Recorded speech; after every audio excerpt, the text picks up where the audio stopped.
fade the sound in a second, but there you see Steve Witkoff on Marco Rubio's left and Mike Waltz, the National Security Advisor, on his right. Let's just listen in. Geopolitical and economic cooperation that could result from an end to the conflict in Ukraine. Obviously, we have to see that conflict come to a successful and enduring end in order for that to be possible.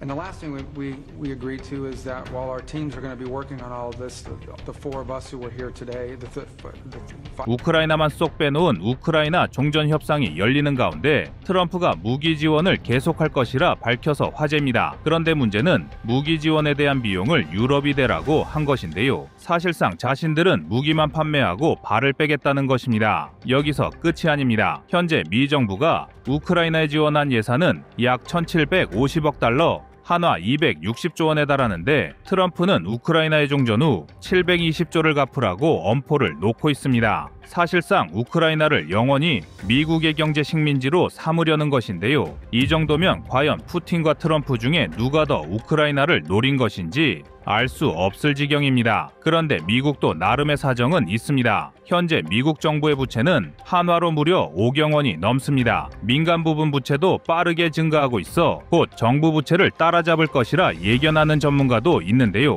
현재 우방에 대한 관세 엄포나 그린란드 소유권, 파나마운화 그리고 우크라이나에 가하는 트럼프의 압력이 모두 현실적인 어려움에서 기인한 것이라는 의견이 힘을 받고 있습니다. 그러나 어쨌든 우크라이나 입장에선 외부의 도움을 받았다고는 하나 자국 젊은이들의 목숨으로 지킨 조국의 운명을 강대국의 손에 맡긴 꼴이 됐습니다. 그래서 준비했습니다. 우크라이나 전쟁을 통해 얻을 수 있는 교훈, 평화의 가치를 재확인해 보겠습니다.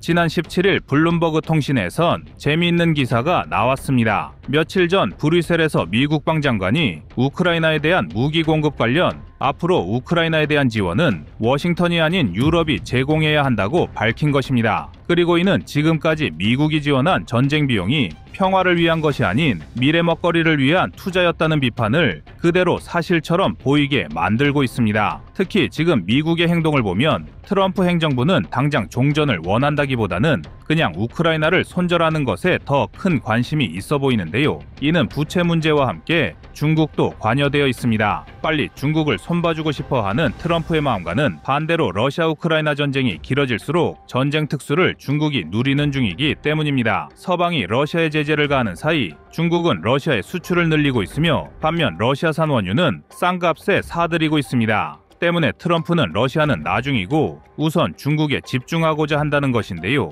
얼마 전 트럼프는 이번 전쟁이 우크라이나가 러시아를 도발했기 때문에 일어났다고 했던 발언과도 같은 맥락이며 우크라이나의 매장 자원 50%를 내놓으라고 강요하는 것도 비슷한 취지처럼 보입니다. 그런데 이것이 얼마나 황당한 요구냐 하면 미국 정부가 우크라이나에 지원한 액수는 252조 원이라는데 이 중 100조 원가량은 직접적인 지원이 아니라 미국 국내 무기 생산에 사용된 금액이었습니다. 사실상 자신들의 내수를 띄우기 위해 우크라이나 전쟁을 이용한 것인데요. 그런데도 우크라이나엔 이보다 몇 배 더 높은 720조 원을 갚으라고 강요하는 것입니다. 따라서 일각에선 종전 협상이 지지부진길게 이어지더라도 자신들은 이 전쟁을 유럽에 떠넘기고 빠져나가기 위한 밑밥 깔기라 보는 시각도 존재하는데요. 그러나 현재 나토 내 모든 군수 생산량을 다 합쳐도 러시아에 밀리는 유럽은 미국의 제안을 받을 수도 그렇다고 거절할 수도 없는 입장이 되었습니다. 그러나 전술의 뜻,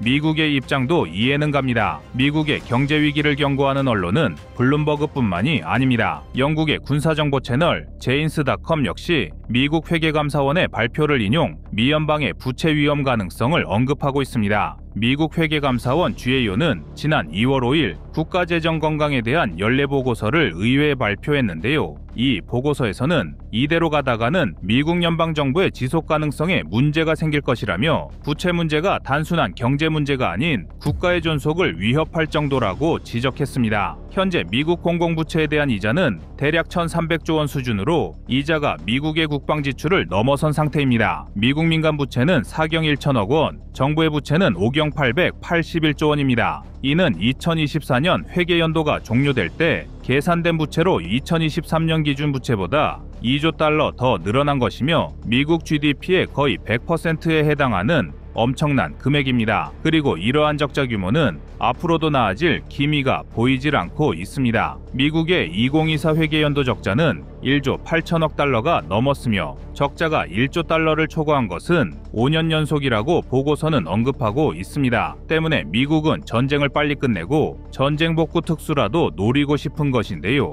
현재 전쟁 상황을 보면 점점 더 러시아에 유리하게 돌아가고 있습니다. 그만큼 전황은 우크라이나에 불리하게 돌아가고 있습니다. 우크라이나 전쟁 초기 최대 약 1200평방킬로미터에 달하던 러시아의 점령지는 현재 약 400평방킬로미터, 약 70%가량 축소된 상태입니다. 이것만 봐서는 상당히 고무적인 일입니다. 그런데 작년 8월 이후 우크라이나군은 갑자기 최정예 병력과 최신 장비를 쿠르스크에 집중적으로 투입했습니다. 적지에서 전투하는 만큼 우크라이나군의 피해 역시 막대했는데요. 5만 명이 훨씬 넘는 병력 손실과 엄청난 장비 손실을 보았음에도 현재도 10여 개가 넘는 최정예 여단 병력을 점령지 중앙 중심으로 투입하고 있습니다. 그러나 지도상의 밝은 부분, 우크라이나가 2014년부터 구축해온 돈바스 지역의 요새가 붕괴하고 있다는 점이 우크라이나의 진짜 위기입니다. 젤렌스키가 전략적으로 큰 가치가 없으며 인명피해 또한 큰 쿠르스크 전선에 집중한 대가로 우크라이나가 10년 동안 구축했던 돈바스 요새 지역이 붕괴하고 있다는 것입니다. 사실상 우크라이나는 쿠르스크 지역을 국제 이슈화시키기 위해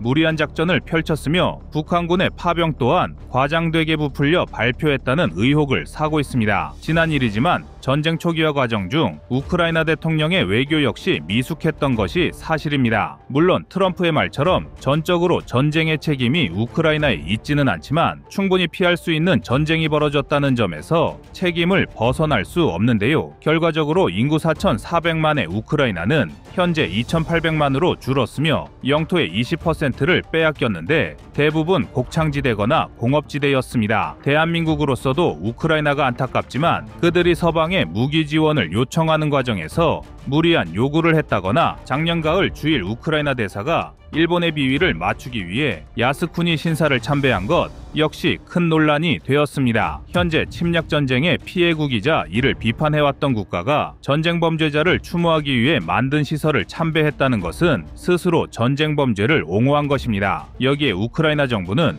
우크라이나군이 작년 8월 이후 일시적인 작전상의 성공을 거두었다고 주장하고 있지만 이는 전술했듯 돈바스에 촘촘했던 요새가 무너지는 패착이 되었습니다. 이렇게 젤렌스키가 무리한 공격을 펼친 이유는 너무나 자명합니다. 2024년 미국 대선을 앞두고 트럼프가 당선되기 전에 구체적인 성과를 얻고 싶었기 때문입니다. 바이든 행정부의 지원도 부족한데 트럼프가 당선될 경우 해외 분쟁에 대한 개입 축소 정책으로 인해 우크라이나 지원은 축소될 것이 뻔했기 때문인데요. 결국 우려하던 일이 현실이 된 것입니다. 또한 대부분의 전쟁은 종전 협상이 임박할수록 전투 강도가 높아지는 특징을 보입니다. 따라서 현재의 전투 양상은 러시아와 우크라이나 양측 모두 협상에서 유리한 위치를 차지하기 위해 마지막 공세에 나서고 있다는 시각이 존재합니다. 그러나 이제 우크라이나는 시간을 더 준다고 해도 전쟁의 양상 자체를 바꿀 힘은 없어 보입니다. 다만 단순히 양국 간 갈등을 넘어 전 세계적인 정치 군사적 파장을 일으키고 있습니다. 특히 북한군의 참전 가능성,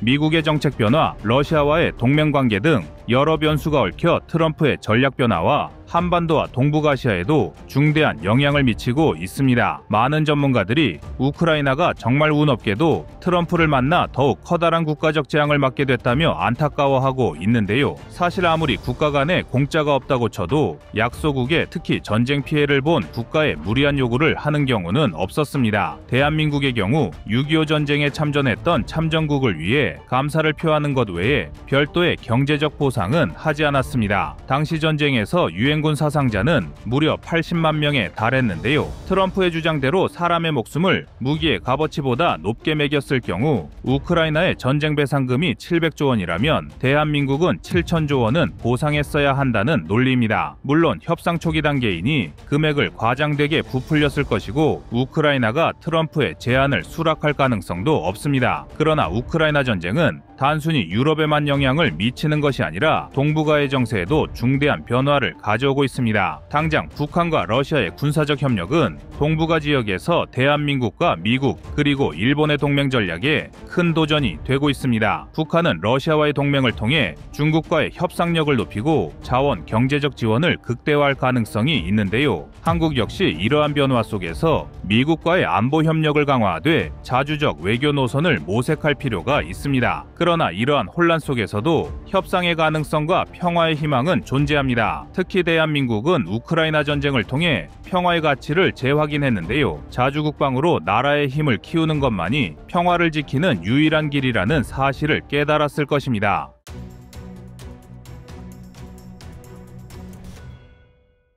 다음은 25년 1월 14일 중국 쿠바 기지 영상입니다. 세계의 도청 정보를 수집하려는 중국의 야망이 결국 미국 코앞까지 다다랐습니다. 2023년 6월 바이든 행정부 관리들은 중국이 쿠바에 스파이 시설을 만들었다는 월스트리트지의 보도를 처음 인정했습니다. 이후 미 언론은 쿠바 내 최소 4개의 우려 시설을 파악했으며 이 시설에 출입하는 중국 기술자를 추적해왔는데요. 이들은 화웨이나 ZTE와 같은 중국 통신 관련 기업과 연관된 자들로 밝혀져 충격을 주고 있습니다. 사실 중국에 있어 쿠바는 미국 남부와 카리브해에 근접해 있어 이 지역의 신호 정보를 수집하기에 최적의 위치인데요. 시긴트는 현대 스파이 기술의 핵심 요소로 군은 물론 민간인이 전송하는 신호를 가로채 분석하며 미국에 대한 정보를 얻는 것으로 알려지고 있습니다. 사실상 현대 미군이 사용하는 군사통신은 민감한 정보가 노출되는 것을 방지하기 위해 암호화되어 있지만 민간이 사용하는 시긴트는 보안의 취약성을 드러내고 있습니다. 특히 스페이스X로 대표되는 민간 통신회사는 중국의 주 표적이 되고 있는데요. 이에 미국 정부는 최근 몇 년간 중국의 표적이 되거나 될 수 있는 민간 기업을 파악하고 있으며 취약한 시스템을 보완하고 있습니다. 그러나 중국 역시도 시긴트 수집을 위해 플로리다 인근 해저광 섬유 케이블,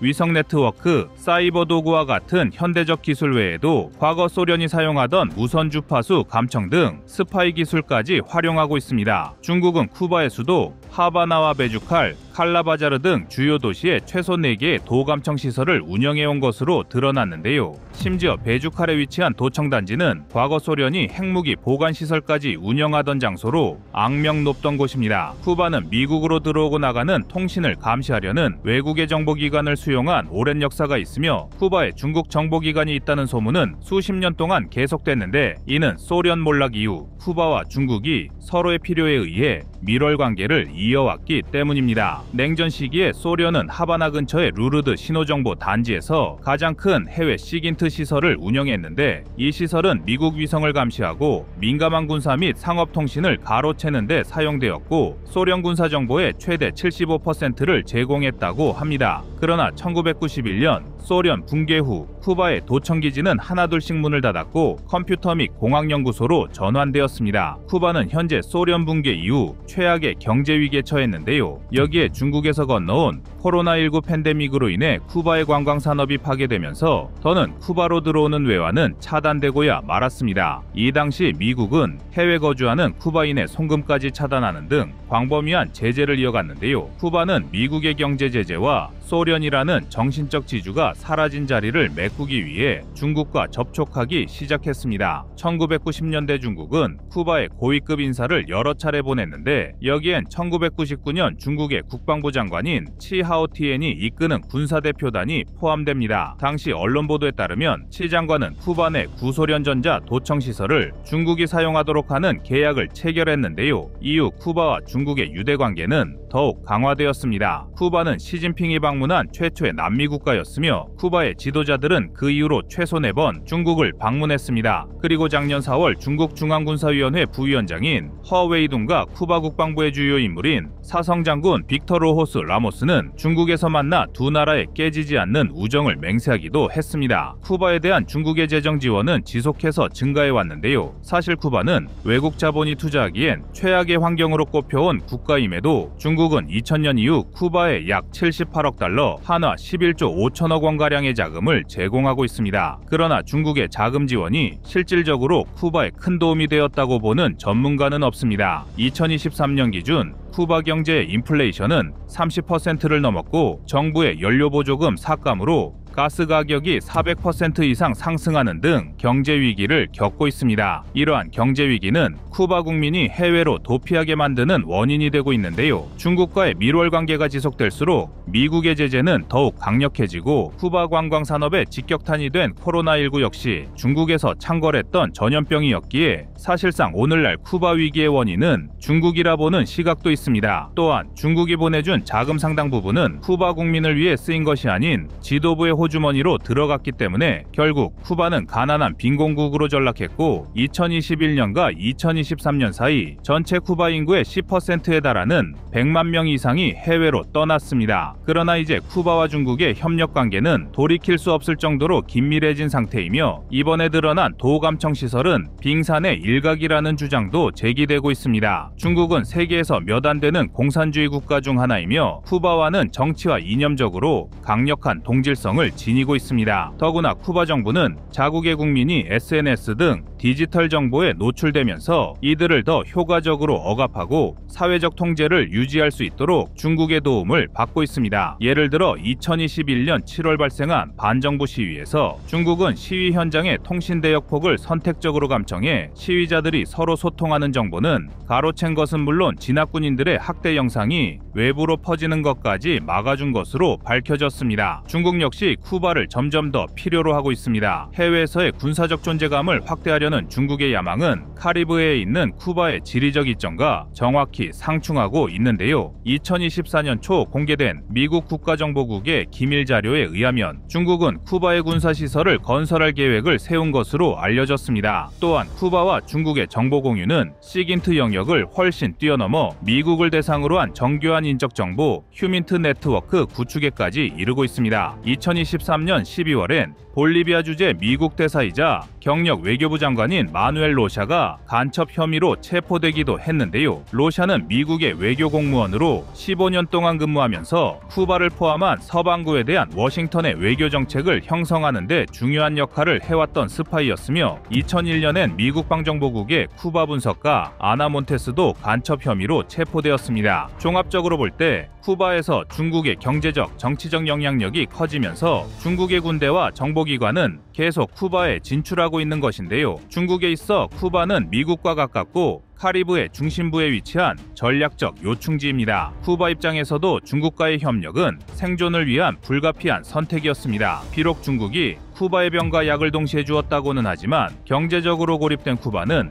중국의 자금 지원과 경제 협력이 절실한 상황입니다. 물론 전술한 대로 이는 또 다른 대가를 요구하는데요. 쿠바가 중국의 군사 및 정보전 거점으로 전락하면서 미국과의 관계는 더욱 악화되었고 쿠바는 점점 더 국제사회에서 고립된 국가가 되고 있습니다. 그러나 중국이 쿠바를 선택한 이유는 단순히 지리적 위치 때문만은 아닙니다. 라틴 아메리카 지역은 중국의 경제적, 군사적 영향력을 확대하려는 전략적 목표의 중심에 있는데요. 중국은 이미 브라질, 아르헨티나, 베네수엘라 등 주요 국가들과 경제 협력을 강화하며 이 지역에서의 입지를 다졌으며 특히 쿠바는 중국이 미국을 직접 견제할 수 있는 전략적 거점으로서 특별한 의미를 가집니다. 중국은 쿠바와의 협력을 통해 미국의 안보 체계에 균열을 일으키고 동시에 라틴 아메리카 국가들의 중국과의 협력이 미국의 압박을 벗어날 수 있는 길이라는 메시지를 전달하려는 의도가 있습니다. 이는 단순한 군사적 도발이 아니라 국제 질서에서 중국의 영향력을